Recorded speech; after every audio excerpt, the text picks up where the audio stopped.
අද වීඩියෝ එක මං කොච්චර උත්තර දුන්නත් ඔයාලා හැමදාම අහන ප්‍රශ්නයක් ගැන. ඒ ප්‍රශ්නේ තමයි අක්කේ ඔයා ක්ලාස් කී කාගෙද කියන එක. ඉතින් මට හිතුණා හැමදාම මේ ප්‍රශ්නේ අහන නිසා හැම අවුරුද්දකම අලුතින් එන නංගිලා මල්ලිලාට මේ ප්‍රශ්නේ වැදගත් වෙන හින්දා අද මේ ප්‍රශ්නේ ගැන කතා කරන්න. 2028 නංගිලා මල්ලිලා දැන් අලුතින්ම A level පටන් අරගෙන තියෙන්නේ. ඉතින් එයාලට මේ ප්‍රශ්න ගොඩක් වැදගත් වෙනවා.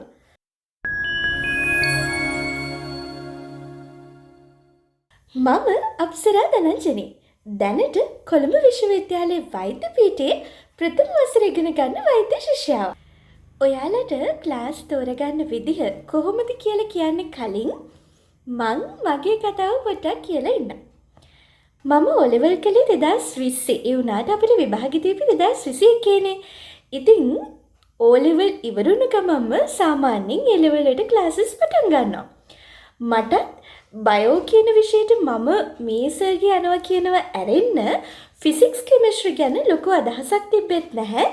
කාගේද යන්නේ කියලා තෝරා ගැනීමක් තිබෙත් නැහැ. ඒ නිසා ඉතින් මමත් කළේ අනිත් යාළුවෝ හැමෝම යන තැනට ගිහින් බැලුවා මේක කොහොමද කියලා. ඉතින් නංගී මල්ලේ මමත් ඒ හැමෝම කියපු ක්ලාස් වලට රෙජිස්ටර් වෙලා ඒ ක්ලාසස් වල ටික කාලයක් ගියා. නමුත් ඒ අතරේදී මට අවස්ථාව හම්බුණා ෆිසික්ස් වලට මගේ යාළුවෙක්ගේ අක්කා කෙනෙක්ගේ මාර්ගයෙන් තව ක්ලාස් එකක් ගැන තොරතුරු හොයාගන්න. ඉතින් මම ඒකටත් කොයිකටත් කියලා ජොයින් වෙලා හිටියා. හැබැයි ටික කාලයක් යනකොට මට තේරුණා මම කියපු ක්ලාස් එකට වඩා මගේ යාළුවගේ අක්කා හොයලා දුන්නු ක්ලාස් එක ඇත්තටම මට තේරෙන විදිහට කරනවා කියලා. ඒ නිසා මම අනිත් ක්ලාස් එක අතහැරලා අර ක්ලාස් එකට විතරක් ගියා. ඔයාලා දන්නවනේ මම කෙමිස්ට්‍රි වලට ගොඩාක් අඩු මට්ටමක හිටපු කෙනෙක් කියලා. ඒකට හේතුවක් උනේ නංගී මල්ලී මට ගැලපෙන ක්ලාස් එක මුලින්දම හම්බුනේ නැහැ. අනිත් හැමෝටම ඒ සර් මාරම හොඳයි. ඒ කියන්නේ මගේ යාළුවෝ ෆැකල්ටි එකේ ගත්තත් අපේ දිස්ත්‍රික් එකකින් කළම මෙඩිකල් ෆැකල්ටි එකේ යාළුවෝ ගත්තත් ඒ ඔක්කොම ඉස්සෙකේ තමයි ක්ලාස් ගිහින් තියෙන්නේ. හැබැයි වැඩේ කියන්නේ මගේ මොකක් හරි වැරද්දක් නිසා සහ මට ඒ ක්‍රමවේදයට හුරු වෙන්න බැරි වුණා. ඒකේ අවසාන ප්‍රතිඵලය වුණේ මට කෙමිස්ට්‍රි වලට ලකුණු අඩු වුණ එක. හැබැයි මට අන්තිම කාලෙදී පුදුමාකාර මං හිතන්නේ ඒක මගේ වාසනාවක්. මට වෙනත් ක්ලාස් එකකට සම්බන්ධ වෙන්න අවස්ථාව ලැබුණා. මම ක්ලාසස් ගොඩකට ගියා. ඒ අතරේදී මට තව ක්ලාස් එකකට සම්බන්ධ වෙන්න හම්බුණා. එතනින් තමයි මම ආපහු මගේ කෙමිස්ට්‍රි වල තිබ්බ අඩුපාඩු ටික හදාගන්න පටන් ගත්තේ. ඔයාලා සහ මම අපි ක්ලාස් එකක් තෝරගනිද්දී සැලකන්න ඕනේ ප්‍රධාන කාරණා දෙකක් තියෙනවා. එතන මේ ප්‍රශ්නේ තිබුණ නැති වුණාට දැන් හුඟක් දෙනෙක්ට මේ ප්‍රශ්නේ තියෙනවා. ඒ කියන්නේ ඔයා ක්ලාස් එක තෝරගන්නේ ඔන්ලයින්ද එහෙම නැත්නම් ෆිසිකල්ද කියන එක. හරි. අපි මේ ප්‍රශ්නේ ඉස්සෙල්ලාම निराකරණය කරගෙන ඊට පස්සේ ඉස්සරහට යමු. මෙහෙමයි. ඔයාට හොඳ විනයක් තියෙනවා නම්, ඔයා ගැන හොඳ විශ්වාසයක් තියෙනවා නම්, තමන්ගේ හිත ලැප්ටොප් එකකින් හරි කම්පියුටර් එකකින් හරි පාඩම අහද්දී වෙන තැනකට යන්නේ නැහැ කියලා හිතනවා නම් ඔයාට පුළුවන් ඔන්ලයින් ක්ලාස් එකක් තෝරගන්න. මටත් මං ගැන විශ්වාසය තිබුණ නිසා සහ මට ඕනේ වුණා ගෙදර ඉඳන් ඉගෙන ගන්න. ඒ නිසා මම ඔන්ලයින් තමයි තෝරගත්තේ. හැබැයි ඔයාට හිතනවා නම් ඔයාට එහෙම කරන්න බෑ. මට එක තැන හිත තියාගෙන ඉන්න බෑ කියලා ඔයාට හරියන්නේ ෆිසිකල් ක්ලාස් එකක් තමයි. අපි සාමාන්‍යයෙන් නංගිලා මල්ලිලා මම උනත් A level කරද්දි ඉස්සෙල්ලම අපේ අයියලා අක්කලාගෙන් අපි අහලා බලනවා අපිට යන්න ඕනේ ක්ලාස් එක මොකක්ද කියලා. එතකොට එයාලගේ මඟ පෙන්වීම යටතේ තමයි මුලින්ම අපි යන ක්ලාස් එක අපි තෝරගන්නේ. එයාලා කිව්වොත් මේ ක්ලාස් එක හොඳයි කියලා අපි ඒ ක්ලාස් එකට යනවා. හරි. අපි ඔන්ලයින් ද ෆිසිකල් කියන තීරණය ගත්ත කියමුකෝ.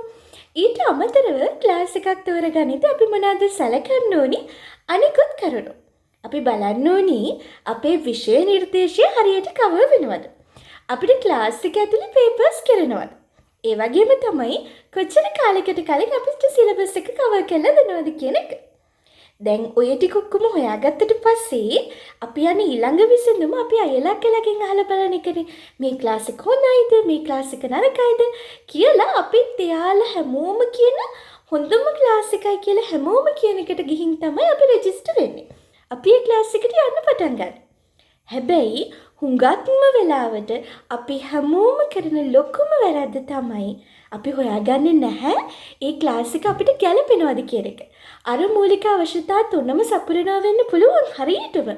ඒත් අදාළ ක්ලාස් එක ඔයාට මට අපිට තේරෙන විදිහට උගන්වන්න නැති වෙන්න පුළුවන්. සමහර විට අපිට ඕනි වෙන්නේ වෙන විදිහකට උගන්වන ක්ලාස් එකක් වෙන්න පුළුවන්. ඒ නිසා තමයි නංගි මල්ලි ඔයාලා මගෙන් ගොඩාක් වෙලාවට මේ ප්‍රශ්නේ අහුවත් සමහර කමෙන්ට් වලට විතරක් රිප්ලයි කරලා මම අනිත් ඒවා ඉතුරු කරලා තියන්නේ. මට හරියන ක්ලාස් එක නෙමෙයි ඔයාට හරියන්නේ. ඔයාට හරියන ක්ලාස් එක නෙමෙයි මට හරියන්නේ. අපි ඉස්සෙල්ලම හොයලා බලන්න ඕනි අර කියන මූලික අවශ්‍යතා තුන සැපිරෙනවද කියන එක. සිලබස් එක කවර් වෙනවද? පේපර්ස් කරනවද? සහ කොච්චර කාලයකට කලින් කරනවද? ඊට පස්සේ අයියලා අක්කලාගෙන් අහලා ඔප්ෂන්ස් කීපයක් ගන්න. තෝරා ගැනීම කිහිපයක් හොයාගන්න. ඒත් හොයාගන්න තෝරා ගැනීම වල හැම එකකටම ගිහින් බලන්න කොහොමද පළවෙනි දවසේ හැමෝටම නොමිලේ යන්න දෙනවනේ. එහෙම නැතත් දැන් YouTube එකේ අදාළ හැම ගුරුවරයෙක්ගෙම පන්තිවල රෙකෝඩින් ඒ වගේ දේවල් තියෙනවා. ඔයා පළවෙනි දවසේ ගිහින් බලන්න හැම එකටම ඔයාට කොයිකද හරියටම තේරෙන්නේ කියලා. එහෙම නැතුව මැදදී ඔයාට හිතුනොත් මට මේක හරියන්නේ නැහැ මට වෙන ක්ලාස් එකකට මාරු වෙන්න ඕනි කියලා ඔයාට නැවත හදාගන්න තියෙන ඉඩ කඩ. ඒ කියන්නේ නැවත හරි විදිහටම ඒ ලෙවල් කරගෙන යන්න තියෙන ක්‍රමවේදය මගේ අරින්න පුළුවන්. මෙහෙමයි. ඉතින් ඒකෙත් සමහර වෙලාවට සමහර එක කතා කියයි. ඔයා තෝරගන්න ගුරුවරයා ගැන එකිනෙක අයට විවේචන තියෙන්න පුළුවන්. ඒක තමයි මම කියන්නේ. අපි හැමෝම එක වගේ නැහැ. අපි හැමෝටම තියෙන එකම තේරීමක් නෙමෙයි. ඒ නිසා එකිනෙකට සාපේක්ෂව විවේචන තියෙන්න පුළුවන්.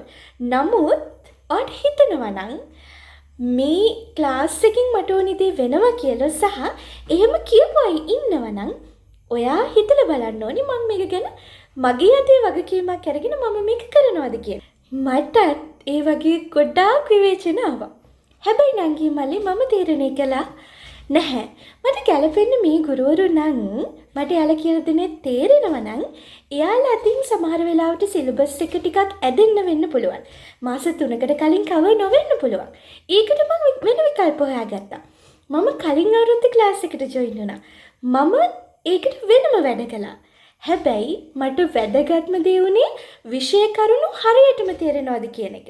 ඒ කියන්නේ මට ආයෙ පාරක් ගෙදර ඇවිල්ලා කොහෙන්වත් හොයලා තේරෙන්නේ නැති විදිහට ක්ලාස් එක ඇතුළේදීම සියලුම කරුණු තේරෙනවද කියන එක මම ඔන්ලයින් ගියේ.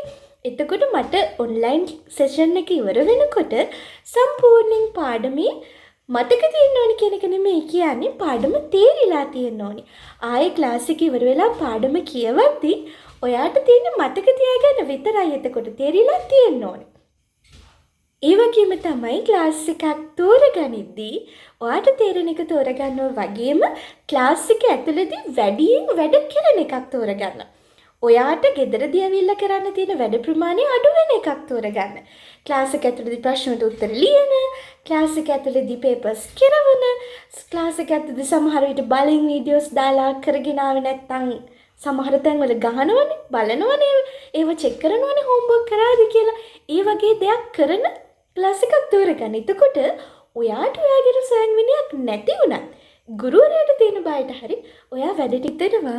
ඔයාලා හැමෝටම හරියන විදිහ උත්තරයක් මම වීඩියෝ එකකින් දුන්නා කියලා. ඉතින් මේ ගැන කතා කරනවා නම් කතා කරන්න හුඟක් දේවල් තියෙනවා.